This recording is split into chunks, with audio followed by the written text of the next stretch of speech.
고백합니다. 성도는 검사가 아니라 변호사입니다. 한 번 더 고백합니다. 성도는 검사가 아니라 변호사입니다.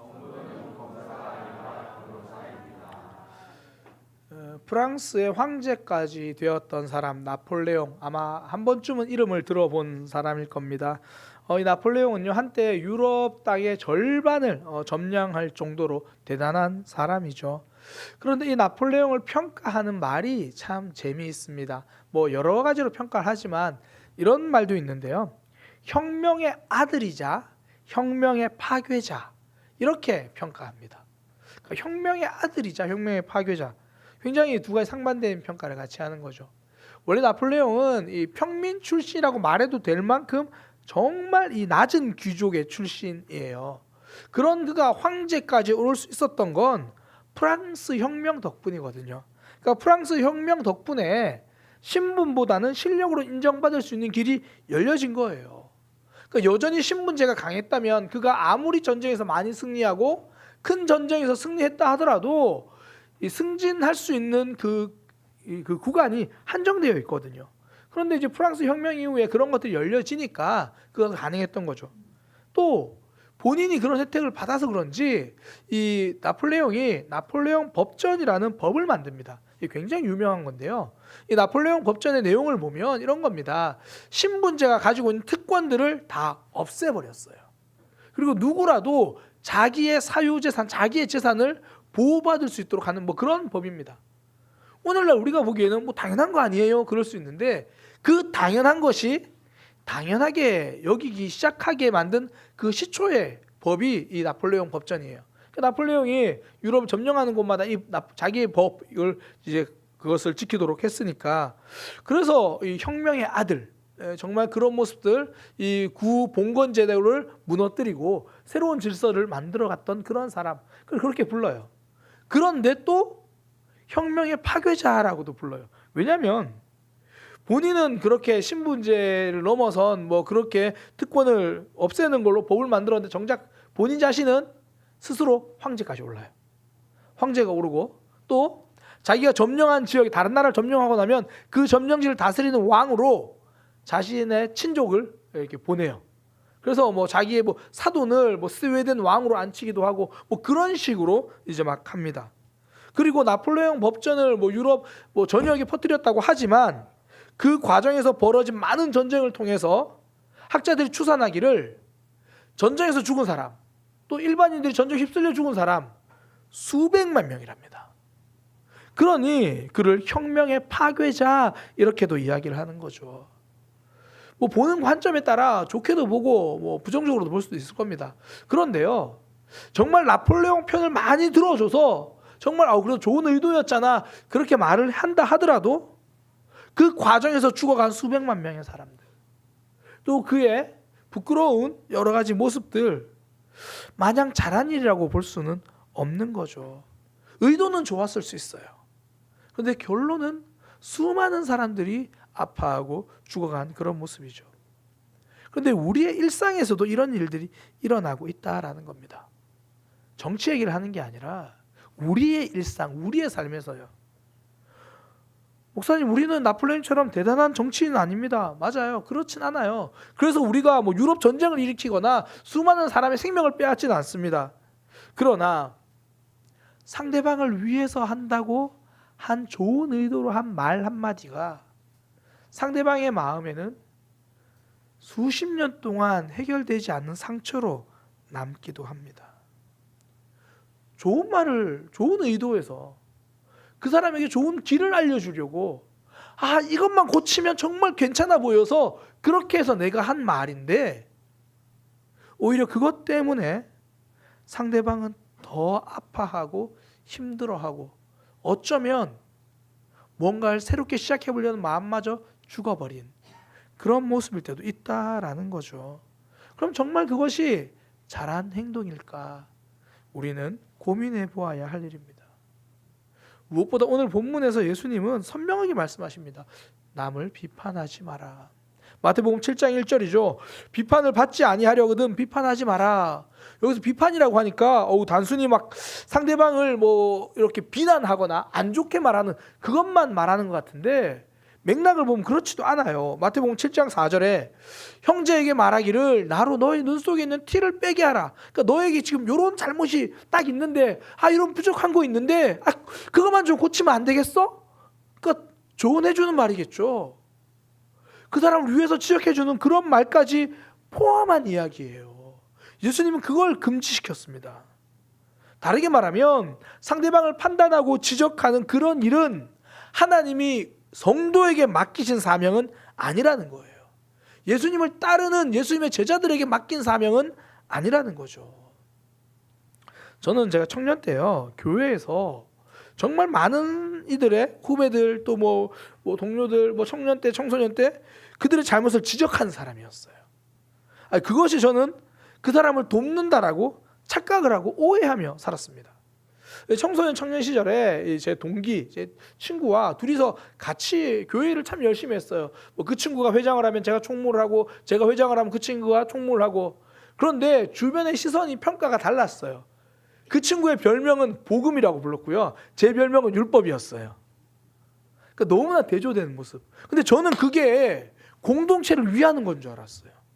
그 친구들을 위하는 건 줄 알았어요. 그러니까 하나님이 제게 주신 사명인 양, 그건 잘못됐고, 그건 고쳐야 되고, 예배는 그런 모습으로 드리면 안 되고, 그게 그 친구의 신앙을 세워주는 것이라고 오해하면서 어쩌면 제가 구약의 선지자인 양 그렇게 행동하고 그렇게 있었어요. 그래서 잘못을 알려주고 지적하는 검사처럼 그렇게 살았거든요. 근데 이런 저의 생각이 달라지기 시작한 게 신학교에 들어가서 신학을 배우면서입니다. 제가 신학대학원에 들어갔을 때 그때 제가 출석하던 교회에서 하신 목사님의 그 말씀이 저에게 이런 생각이 좀 금이 가게 만들었어요. 다윗이 사울을 정죄하지 않고 살려주잖아요. 그때 그 말씀, 그 본문을 가지고 설교하시면서 그런 얘기를 했어요. 좀 거친 표현이었는데 사울이 미친 것은 사람들만 아는 게 아니라 하나님도 알고 계신다. 살아계신 하나님은 지금 사울을 그냥 두었지 않느냐. 사울이 미친 건 하나님도 알고 계신다. 그때부터 제가 생각 속에 좀 생각이 금이 가기 시작했어요. 그러니까 살아계신 하나님을 넌 믿고 있느냐, 그분이 일하신다는 걸 넌 신뢰하고 있느냐, 그렇게 들렸거든요. 그러다가 이제 첫 사역지를 나갔어요. 거기서 결정적으로 제가 그 사역지에서 만난 목사님 덕분에 제 생각이 완전 깨지게 됐어요. 그때 그 목사님 하신 말씀이 누군가가 잘못을 하고 있으면, 문제가 있으면 그걸 지적하고 비판하고 그 악을 정죄하는 일은 해야 한다. 그런데 성경을 가만히 보면 하나님은 그런 일을 악한 사람을 통해서 하신다. 돌아보니까 그 말씀이 맞더라고요. 사울 왕을 심판한 사람은 사위에게 고통을 당한 다윗이 아니라 블레셋이었습니다. 누가 봐도 고통당한 다윗이 사울을 쓱싹 이래야지 뭔가 정의가 실현된 것 같잖아요. 그런데 하나님은 다윗이 아니라 블레셋의 칼을 통해 사울을 정죄하십니다.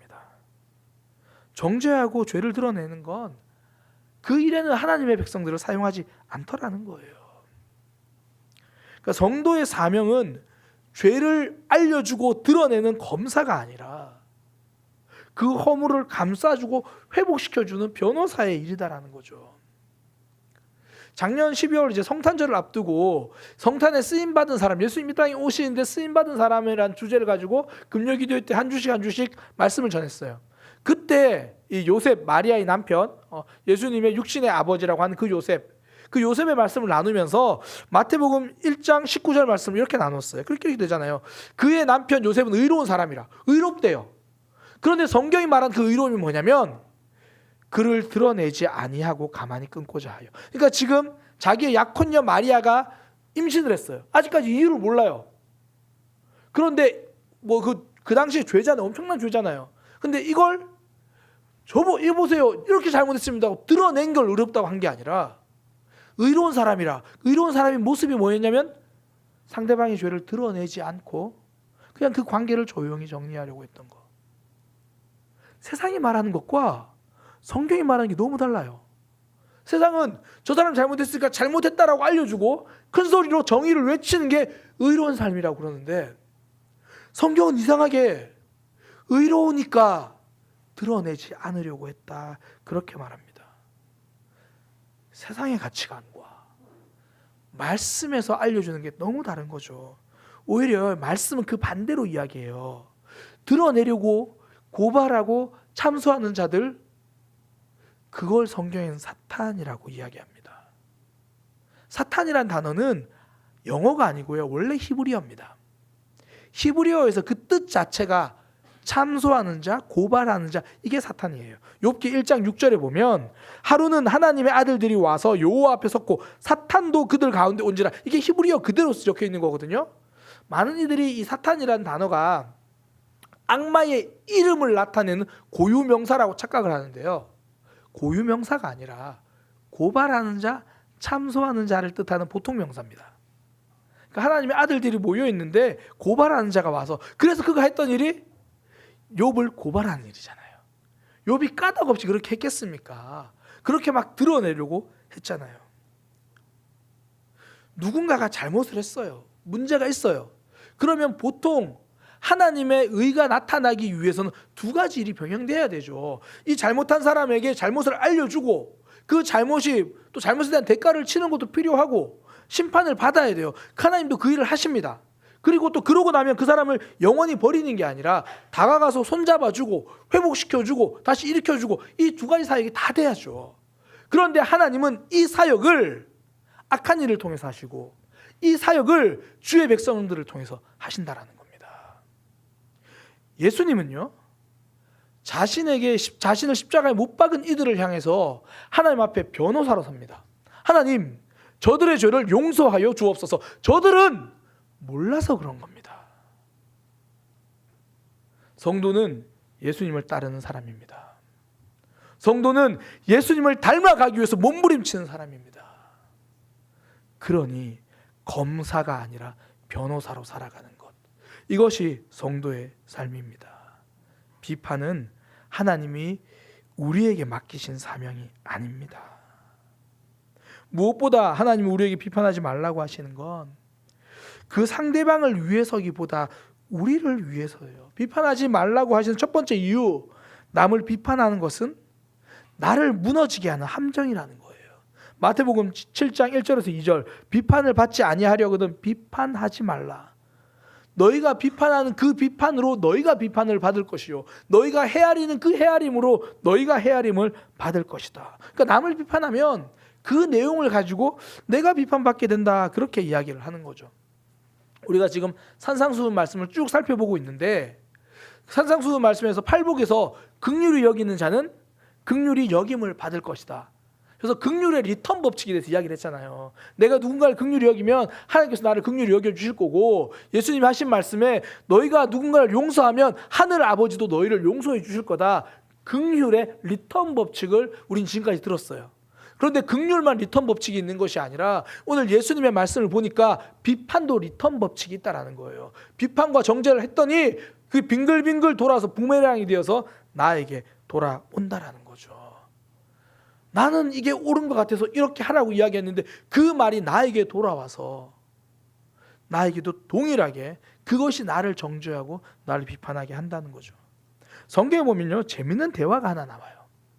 다윗이 범죄한 이후에 나단 선지자가 찾아와서 둘이 대화하는 겁니다. 다윗을 찾아온 나단 선지자가 다윗의 죄를 지적하지 않고 먼저 다른 사람의 이야기를 해요.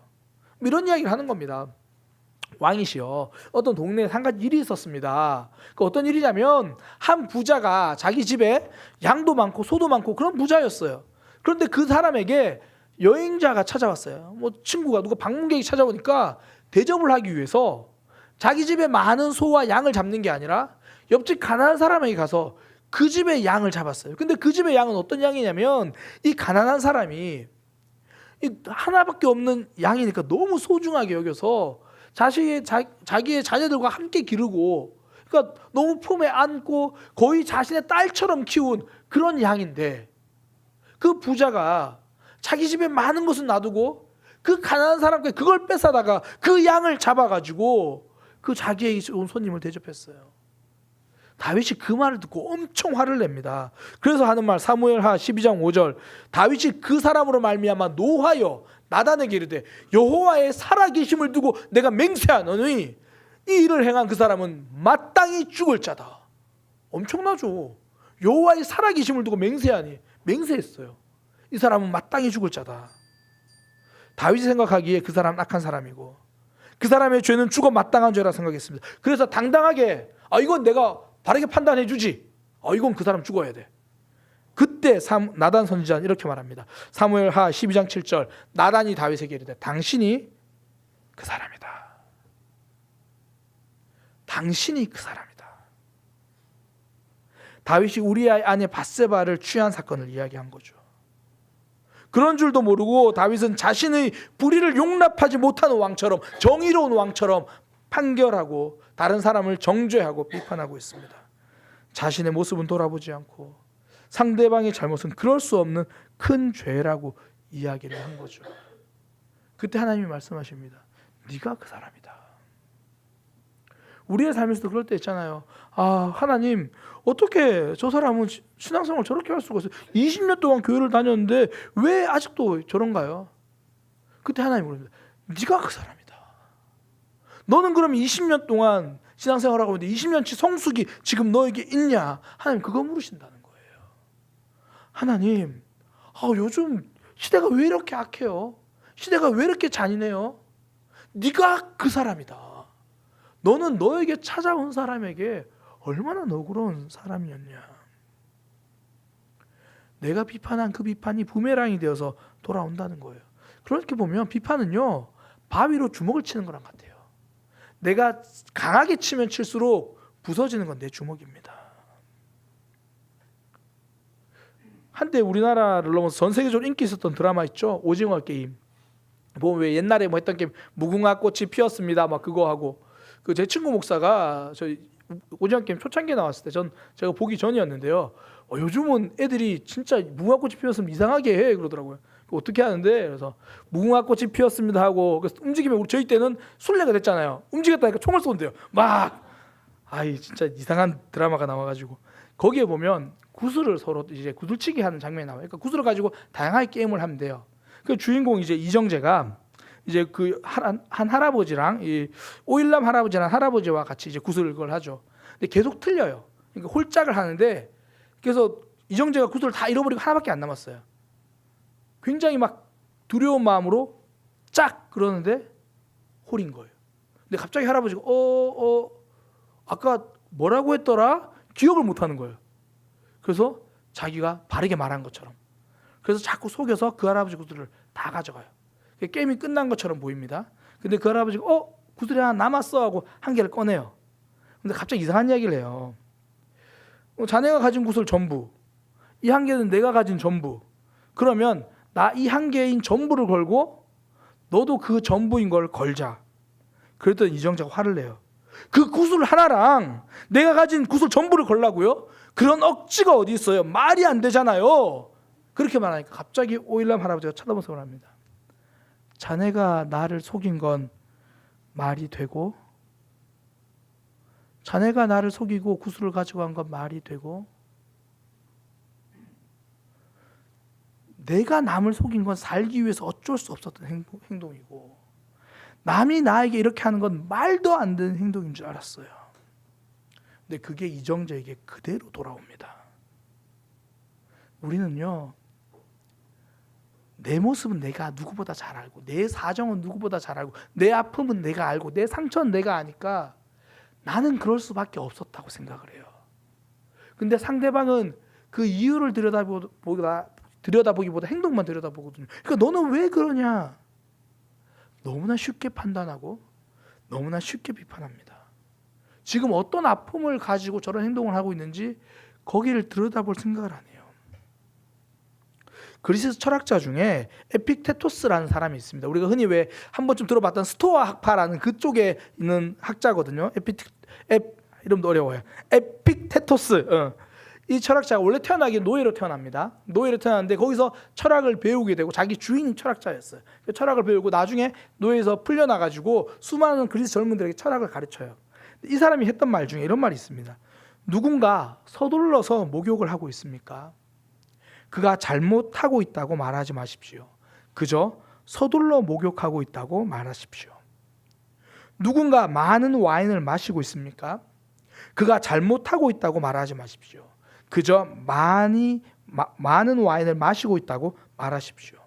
왜냐하면 당신이 그의 동기를 완벽하게 이해하지 못한다면 그가 과연 잘못하고 있다고 어떻게 알 수 있겠습니까?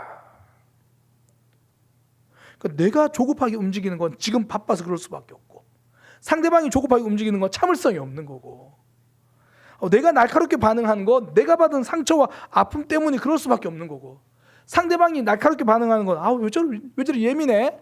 그런 거고, 내 삶에도 그럴 수밖에 없었던 이유가 있었던 것처럼 상대방에도 그럴 수밖에 없는 이유가 있는 거죠. 그 나태주 시인이 그런 시를 쓰잖아요. 너무나 잘 유명한 시. 자세히 보아야 예쁘다. 오래 보아야 사랑스럽다. 너도 그렇다.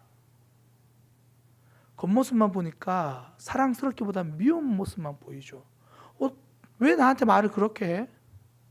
왜 저 사람 행동을 저렇게 해? 겉모습만 보니까 판단하고 정죄해요. 그러나 그 사람의 삶을 가만히 들여다보면 다른 거죠. 누군가의 신발을, 그 사람의 신발을 신고 십리를 걸어 보이기 전까지는 그 사람의 삶에 대해서 이야기를 하지 마라. 우리 하나님은 우리의 모습을 그렇게 들여다봐 주시고, 객관적으로 보면 그럴 수도 없는 죄를 범한 우리를 그대로 용서해 주셨잖아요. 하나님은 비판의 리턴 법칙을 말씀하시고 그 전에 이미 긍휼의 리턴 법칙을 말씀해 주셨습니다. 남을 용서하면 너도 용서받을 수 있다. 남에게 긍휼히 여기면 너도 긍휼히 여겨줄 수 있다. 남의 삶을 가만히 들여다보고 이해하기 위해서 노력할 수 있다면 너도 누군가에게 이해받을 수 있을 거다. 솔직히 우리가 가정에서 직장에서 답답한 사람이 왜 없습니까? 직장에서만 있으면 좋겠는데 집에 가서도 있잖아요. 그런데 돌아보면 나도 누군가를 힘들게 했던 사람이고, 돌아보면 나도 상대방이 용납해 주어서 여기까지 있는 거잖아요.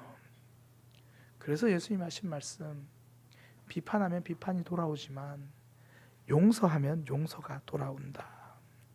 남을 비판하는 건 결국 내 앞길에 함정을 쌓아두는 거예요.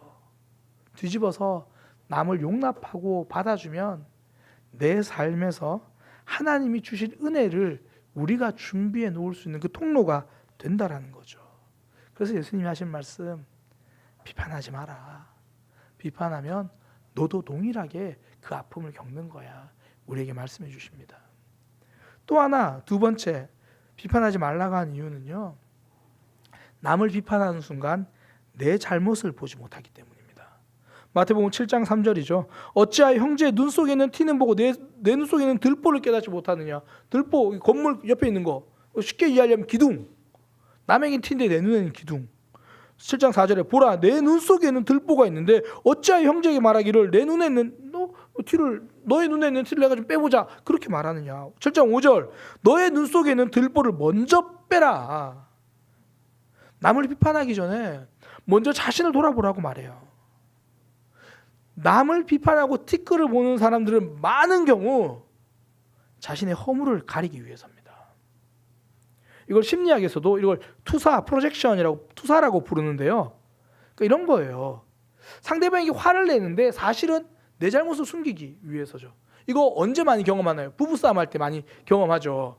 시작은 저 사람이 잘못한 것 같아요. 내가 화를 냈는데 상황이 그게 아니야. 그럼 얼른 사과를 해야 되는데 더 크게 화가 나요. 아니 그럼 저부터 말을 해야지. 왜 처음에 말을 안 해가지고 나를 화나게 만들었냐고. 자신의 잘못을 숨기기 위해서 상대방을 정죄하기 시작합니다. 의외로 이런 모습이 삶에서 많이 나타나요. 그러니까 많은 이들이 상대방을 비판하는 그게 상대방을 이야기하기 위함이 아니라 자신의 불의를 숨기기 위해서 정죄하기 시작해요. 저 사람의 잘못을 이야기하면서 내가 저 사람을 미워할 수밖에 없는 그 마음을, 내 미움을 정당화하려는 거예요. 그래서 내가 저 사람을 미우면 그걸 옆 사람들 막 말하고 다니잖아요. 아, 이 사람이 사실 나한테 이렇게 했고 저 사람이 나한테 이렇게 했고, 상대방이 오 그래 그 사람 나쁜 사람이라고 말해주면 내가 저 사람을 미워하는 게 정당화되는 거예요. 결국 내 안에 있는 미움을 버릴 생각이 아니라 상대방을 더 나쁜 사람으로 만들면서 나는 미워해도 되는 걸로 하는 거죠. 참 재밌는 게요, 신앙생활하다가 안타깝게 교회를 떠난 사람 중에 목사님 제 믿음이 약해져가지고 아무래도 신앙생활 어려울 것 같아요, 이렇게 말한 사람은 제가 못 봤어요. 목사님 전부 저 사람 때문입니다. 내가 저 사람 때문에 상처받아가지고 저 사람이 얼마나 나쁜 사람인지 내가 진짜 다른 데 가도 괜찮은 그 정도지 않나요? 그렇게 이야기를 해요. 그러면서 하나님과 멀어져간 자신의 모습은 속여요. 또 상대방을 지적하면서 상대적으로 내가 의롭다는 마음을 가지는 거죠. 너는 왜 그래? 이 말 뒤에 있는 말을 우리는 읽을 줄 알아야 돼요. 나는 안 그런데. 너는 왜 안 해? 나는 했는데. 이 사실을 너무 정확하게 보여준 성경이 가늠하다 현장에 붙잡힌 여인에 대한 이야기입니다. 요한복음 8장에 있죠. 서기관과 바리새인들이 음행 중에 있던 여인을 잡아왔어요. 이거는 뭐 음행 중에 잡아왔으니까 확실한 거죠. 그래서 이렇게 말해요. 예수 선생님이요, 이 여자가 가늠하다 현장에서 잡혔습니다. 그리고 하는 말이 뭐냐면 모세의 율법에는 이 여인을 돌로 치라고 했습니다. 우리는 지금 말씀대로 하는 거예요. 우리는 지금 율법을 지키는 의로운 사람이에요. 왜 굳이 예수님 앞에 대놓고 이야기합니까? 계속 예수님이 다르게 이야기했거든요. 왜 자기들이 품지 못한 사람들을 예수는 품거든요. 자기들은 그렇게 당장 사람들 보고 정죄하고 오히려 그 사람 선긋고 하는데 예수는 자꾸 그 선을 넘어서 품으려고 하거든요. 그러니까 이 여인을 정죄하면서 우리는 지금 말씀을 지키고 있는 거예요. 우리는 지금 율법을 지키고 있는 거예요. 여인의 죄를 비판한 행동을 통해서 자신들이 말씀을 잘 지키고 있는 사람을 드러내는 거죠. 비판이 위험한 건요, 자신의 잘못을 보지 못하게 합니다. 남의 눈에서 티를 빼려고 하면서 우리는 사실 우리 눈 속에 있는 들보이가 주는 통증을 잊고 싶었던 거예요. 죄를 짓는 것보다 위험한 것이 그 죄를 잊는 겁니다. 회개할 기회조차 놓치기 때문이죠. 다른 사람의 죄를 지적할수록 자신의 죄는 잊어갑니다. 남의 죄 앞에 서니까 그 사람의 죄만 보이는 거예요. 남의 죄 앞에 서는 것보다 필요하고 귀한 것, 하나님 앞에 서는 겁니다. 그래서 예수님은 그렇게 말하는 바리새인들에게 하시는 말씀, 너희 중에 죄 없는 자가 먼저 돌로 치라. 비판하는 마음, 그 속에 있는 부패한 그들의 마음을 예수님이 먼저 보여주십니다. 잘못한 저 여인을 비판할 때는 내가 그렇게 의로운 줄 알았는데 예수님의 말씀 앞에 서니까 내 죄가 보여지기 시작합니다. 저 여인만 볼 때는 내 양손에 돌을 가득 쥐고 쫓아왔는데 하나님 앞에서 내 죄가 보여지기 시작하니 손에 쥐었던 돌은 언제 내려놨는지 내려놓고 정신없이 도망가기 시작합니다. 하나님 앞에 서면 너의 죄를 지적할 정신은 없습니다. 그래서 믿음이 성장하고 있는 사람들 보면요, 정말 성숙한 사람들을 보면 상대방으로 인해서 내가 힘들어지고 아파서 내 마음에 미움이 들어오면 상대방을 미워할 이유를 찾는 게 아니라 미워하고 있는 나 자신을 하나님 앞에 내려놓고 사랑 없음을 고백하기 시작하더라고요. 제가 얼마 전에 한 지체랑 대화를 하다 그런 얘기를 하더라고요.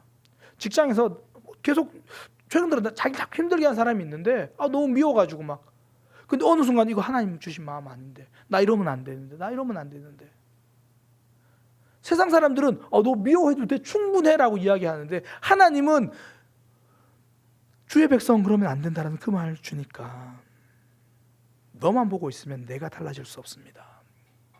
하나님 앞에서 나를 볼 때 내 삶이 새로워지는 거죠. 하나님 앞에 서서 먼저 나의 들보를 용서받고 다시 일어서는 것, 그것이 남의 눈에 있는 티를 빼는 것보다 더 중요하고 더 시급한 일이고 지금 절박한 일입니다. 그래서 예수님은 지금 그 이야기를 하는 거예요. 예수님은 먼저 비판하지 말라고 하십니다. 그동안 비판하고 알려주는 것이 사명인 줄 알았는데 예수님이 그렇게 하지 말라고 선명하게 이야기하시죠. 성도의 사명은 품어주는 겁니다. 세상은 무엇라고 말해도 우리는 예수님을 닮아가는 사람입니다. 아버지, 저들의 죄를 용서하여 주옵소서. 저들은 저들이 하는 일을 알지 못하기 때문입니다. 예수님은 끝까지 변호사의 위치에서 그들을 변호하셨습니다. 우리의 삶, 예수님을 닮은 모습이기를 원합니다. 성도는요, 검사가 아니라 변호사입니다. 하나님, 그런 마음으로 살아가게 하여 주옵소서.